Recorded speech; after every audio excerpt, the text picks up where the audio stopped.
It's the EPL Super Sunday clash between Liverpool and Chelsea at the Stamford Bridge. Of course, not a good one for Liverpool. They lost by 3 goals to 1.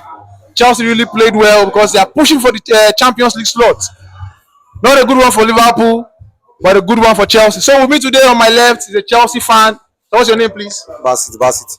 Thank you very much. And on my right is a Liverpool fan. So what's your name, please? Idris Ibrahim. Thank you very much. So I'm going to be asking some questions about today's games. But I know you're a Liverpool fan, and it's no longer in news that Liverpool are the crown champions of EPL 2024-2025 season. And this match means nothing to you. Nothing at all. There is nothing at stake for you guys. But for Chelsea, it's everything to them. They need to gather every point as the game comes if they are to make it to the Champions League. So I'm going to start with you.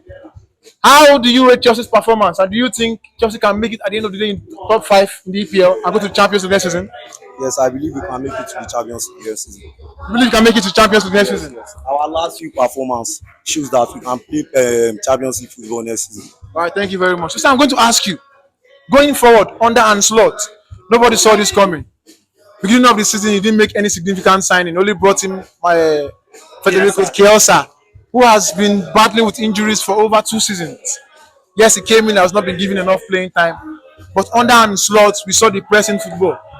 And what they've been able to do, aside the fact that PSG outplayed them in the Champions League, they went unbeaten for a long time in the group stage and they topped the group stage. Now, do you think he can replicate this same form come next season?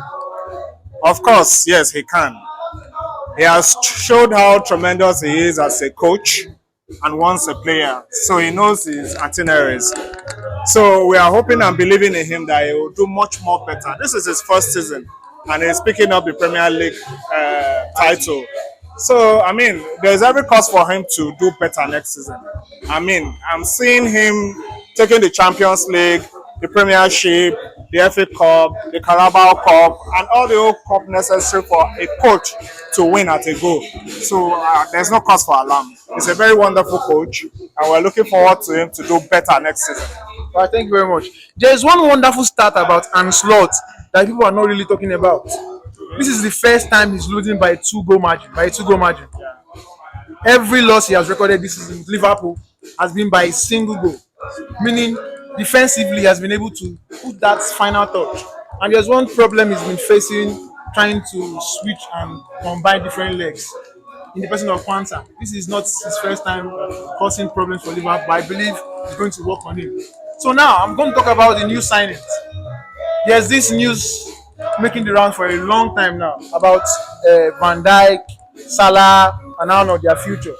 Now Liverpool started the issue with Van Dijk. He signed a new 2-year deal. We started the issue with Salah to sign a new 2-year deal.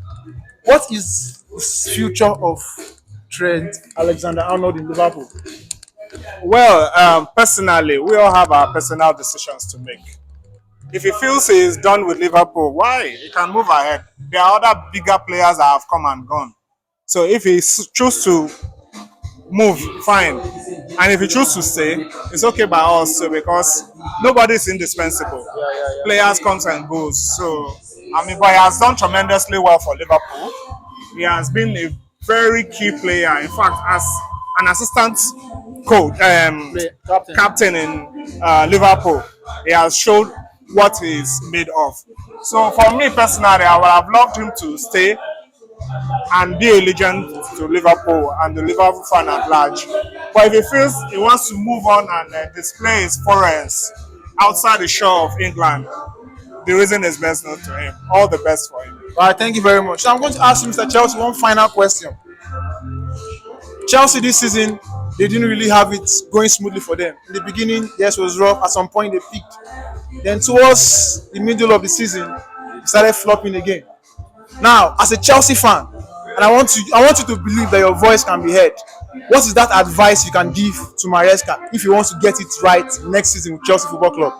I believe you need a high-profile striker, a prolific striker that can guarantee us 20 to 30 goals every season, because we don't need midfielder again, and we need an experienced defender, central back. That is CB. These co-leaders we are relying on. I don't see any future for him at Chelsea. All right, thank you very much. So for our fans, wherever you are watching us from, outside the shores of Nigeria or within the country. This is the Refined Football Podcast Show. Thank you for the love, the likes. Thank you for the support. You've been keeping us going. Until we meet again, it's goodbye. God bless.